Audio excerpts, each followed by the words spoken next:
Laced cables are actually faux cables.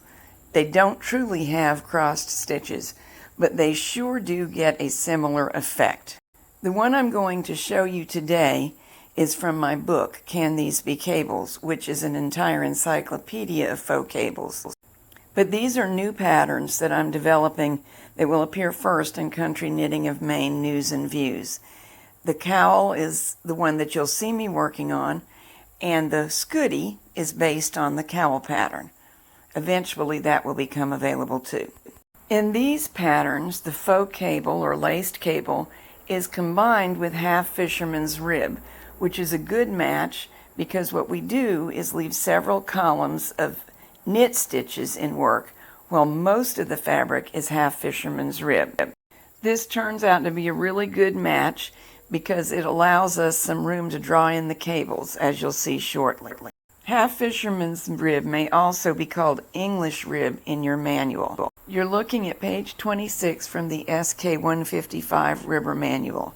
That's the Studio Silver Reed or Singer bulky machine. That's where you'll find the information for those machines, and I'm about to show you how to set it up on the Brother 260. Here's the setup. Although I would usually use stitch size 6 for this yarn, I've got it set at one whole number larger. I have the carriage set for normal knitting, no buttons depressed, no need to use KC. On the ribber carriage, 2 whole numbers smaller for the stitch size than the main bed, the left part button, the lever set to P, right part button is on N. This is going to result in half fisherman's rib, which is what we want. Now because it's tucking and we're knitting loosely, a lot of weights is necessary. That didn't come out quite right. A lot of weight is necessary, or a lot of weights are necessary. Here's the needle setup I used for this cowl and for the scooty. You could use the same one to just knit a long plain scarf. This is almost a normal 1x1 rib setup, except that 5 stitches in a row have been left on the main bed in 2 places. The fabric is quite fast to knit. Here's what it looks like right off of the machine. And now we'll work the cables. Here's the knitting off of the machine. This is one of the ends. Half fisherman's rib. Knit columns, which are poofing up somewhat, and we really want that actually. The single stitch that was on the ribber. More knit columns. More half fisherman's rib. I'm going to insert from the back side the yarn and needle into that center position and pull through most of the way, but leave a tail underneath because I want to anchor the yarn in this position so it won't go anywhere. Now basically I've knotted around that center stitch and it's secure, and later I can weave this end in. There are a number of ways to make faux cables using this technique, but we'll use a classic for this particular project, and in another project we'll use another one. Count up. This is the row we're on. 1, 2, 3, 4, 5, 6, 7, 8. And go down all the way on the right side of that 8th column. Doing that again all the way up. We're on this row. 1, 2, 3, 4, 5, 6, 7, 8. Go across and down and come up on the same level. Coming up in the middle stitch and going down next to all the stockinette stitches, not in the last one, next to. Don't pull tight yet because it makes it hard to count if you do. Here's the row we're on. 1, 2, 3, 4, 5, 6, 7, 8. Go across, go down, and up. And we'll go all the way up this column doing the same thing. Now it's laced all the way, but we don't do anything more to it right now because we want to do the other side first. And at the very last, I went down and up right there so that I still have access to my yarn. Now we'll do the second side as a mirror image of the first. I'm already anchored here, so we want to go like this with our laces. There are actually a number of ways to lace. I've covered quite a lot of them in my book, Can These Be Cables? And you get different apparent cables depending on what exactly you use as your lacing method. Second side is actually easier because if you can eyeball across, you don't have to count. Or you can count. This is the 8th one up.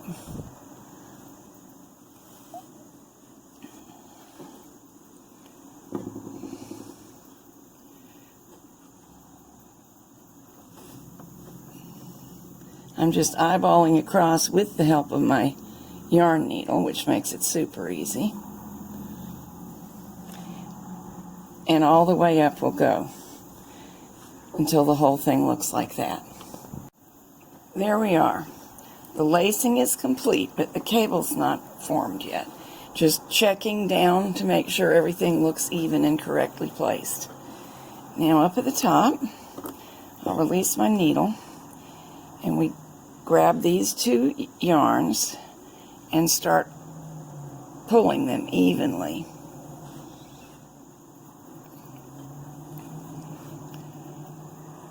And now the cables begin to form. This was a particularly big cable with 5 stitches to each side, and that would be really hard to do with a true crossed cable on a knitting machine. But it's not so difficult this way. However, it does necessitate going in and hand straightening a little bit because you can't guarantee that as you pull, the yarns will pull evenly. And what we want is for it to all pull into the same degree. So down here, for example, I'm tugging a little to get these to fall into place. And then I'll move up and pull this into the same degree so it looks good visually. Make these match on the right.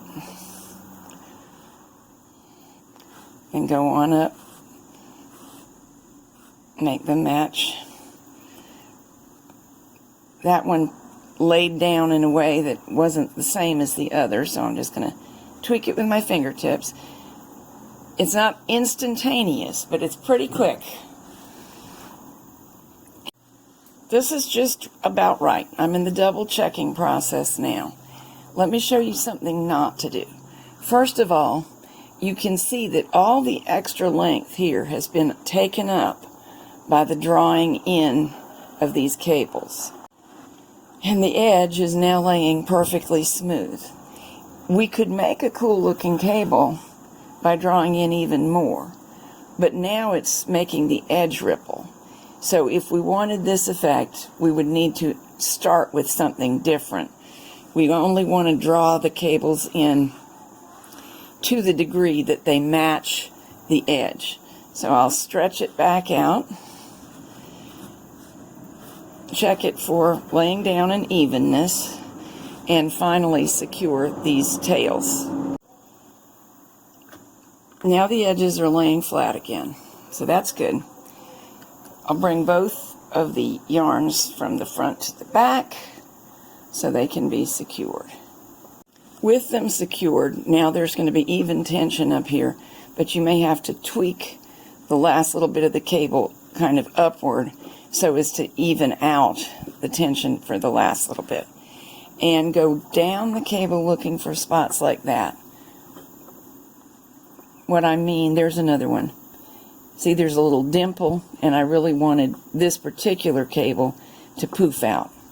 Once you've poofed it out with your finger, normally it stays there. Let's do another couple to make sure. that you see what I mean. Aha, this one in particular does need it.